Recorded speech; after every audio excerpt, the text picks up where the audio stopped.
எல்லாருக்கும் வணக்கம். இப்போ நேற்றுலேருந்து ஒரு விஷயம் போயிட்டுருக்கு. இன்றைக்கி வந்து பார்த்திங்கன்னா, ஜேர்னலிஸ்ட் அப்படின்னு சொல்லிட்டு நிறைய கண்ண அறிக்கையெல்லாம் வந்து, ஐயோ ஒரு ஜேர்னலிஸ்ட்டுக்கு இப்படி நடக்குது அப்படி நடக்குதுன்னு சொல்லிட்டு கண்ண அறிக்கை கொடுத்துட்ருக்காங்க. எனக்கு புரியல, எது ஜேர்னலிசம்னு சீரியஸாக எனக்கு தெரியல. என்னென்னா, இப்போது இந்த ஜேர்னலிஸ்ட்டுன்னு இவங்க சொல்லக்கூடிய இந்த 2 பேரும் வந்து ஹஸ்பண்ட் அண்ட் ஒய்ஃப், இந்த ரெண்டு பேரும் சேர்ந்து என்னை பல நாளாக அப்யூஸ் பண்ணிகிட்ருக்காங்க. அத்தனை என்னை மென்ஷன் பண்ணுறதும், ஏன் ஃபோட்டோ போட்டு தேவையில்லாத பொய்யை பேசுகிறதும், அவதூறு பேசுகிறதும், அதுவும் வந்து தாவேக்கால நான் எந்த ஆஃபீஸ் பேரரும் கிடையாது. என்னை வந்து தாவேக்கால நான் போஸ்டிங் வாங்கி தரத்துக்கு நான் இத்தனை லட்சம் வாங்கினேன் அத்தனை லட்சம் வாங்கினேன்னு புருஷனும் பொண்டாட்டியும் சேர்ந்து அத்தனை வீடியோஸ் பண்ணியிருக்காங்க 2 பேரும். ஒரு பெண்ணாக இருந்துட்டு ஒரு பெண்ணை பற்றி அவதூறு பேசும்போது வந்து இவங்களுக்கு தப்புன்னு தெரியல.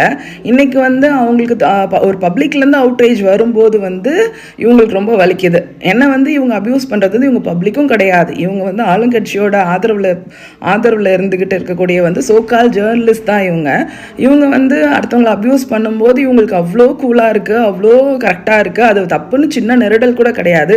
அதுவும் ஒரு விமனாக இருந்துட்டு இன்னொரு விமனை பேசும்போது அது தப்பாகவே படவே இல்லை. அந்த பையனும் வந்து அவ்வளோ என்னை பற்றி தப்பாக பேசிட்டு போ. அப்படி நான் வந்து இதெல்லாம் ஸ்கிப் பண்ணணும், இது உங்களுக்கு இம்பார்ட்டன்ஸ் கொடுக்கக்கூடாது, நான் இத்தனை நாள் ஸ்கிப் பண்ணிட்டு இருந்தேன். இவங்க வந்து இப்படி வீடியோ போட்டு போயிடுவானுங்க. இவங்க வீடியோ போட்டதுக்கு நம்ம உட்காந்து எல்லாருக்கும் விளக்கம் கொடுத்துட்ருக்கோம், என்ன இந்த மாதிரி வீடியோ வந்திருக்குன்னு சொல்லிட்டு. இன்றைக்கி வந்து பப்ளிக்காக வந்து உங்களை வந்து கொஷின் பண்ணும்போது உங்களுக்கு இவ்வளோ வலிக்குது. இதில் வந்து நீ ஜேர்னலிஸ்ட்டுன்னு சொல்லிட்டு இவ்வளோ பொய்யும் அவதூறும் ஆபாசமும் பேசும்போது வந்து உங்களுக்கு வந்து இனிக்குதா? இது எனக்கு புரியவே இல்லை. இது என்ன டபுள் ஸ்டாண்டர்ட்னு எனக்கு தெரியல. இவங்களுக்கு வந்தால் ரத்தம், எங்களுக்கெல்லாம் வந்தால் தக்காளி சட்னியா? அதிமுக ஆதரவில் இருந்துட்டா வந்து என்ன வேணால் பேசலாம், யாரை பற்றி என்ன வேணால் பொய் பரப்பலாம், ஆபாசம் பரப்பலாம், அவதூறு பரப்பலாம். இன்னைக்கு வந்து ஜேர்னலிஸ்ட் கும்பல்னு, டிஜிட்டல் ஜேர்னலிஸ்ட் கும்பல்னு ஒன்று வந்திருக்கேன். இவங்க எத்தனை வீடியோவில் எத்தனை பொய் அவதூறு பரப்பியிருப்பாங்க. ஏதாவது அதில் 1% உண்மை இருந்திருக்கா? எல்லாருக்குமே தெரியும் அவங்க பேசுகிறது பூராவே வந்து பொய்யும் நரேட்டிவ்ஸும் அவதூறும் ஃபேக் நியூஸுன்னு எல்லாருக்குமே தெரியும். அப்படி இருக்கும்போது இதுக்கு பேர் தான் ஊடகவியலாளா? எனக்கு உண்மையாகவே நான் வந்து வீடியோ பண்ண மாட்டேன்.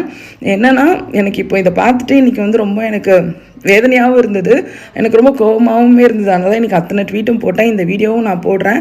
மக்கள் கண்டிப்பாக இவங்களை பற்றி தெரிஞ்சுக்கணும். இதுக்கப்புறமும் இவங்க வந்து இப்படியே உட்காந்துட்டு ஒரு ட்ராமா பண்ணிக்கிட்டு ஒரு கேங் சேர்ந்துக்கிட்டு இவங்களுக்குள்ளேயே இவங்க வந்து ஒயிட் வாஷ் பண்ணிக்கிறது, இவங்க வந்து சமூக போராளிங்க, இவங்க தான் வந்து சோகால் ஜேர்னலிஸ்ட், இதுதான் ஜேர்னலிசம்னு இவங்க கொண்டு போயிட்டு இருக்காங்க இல்லையா? கண்டிப்பாக இது இப்படியே வேடிக்கை பார்க்க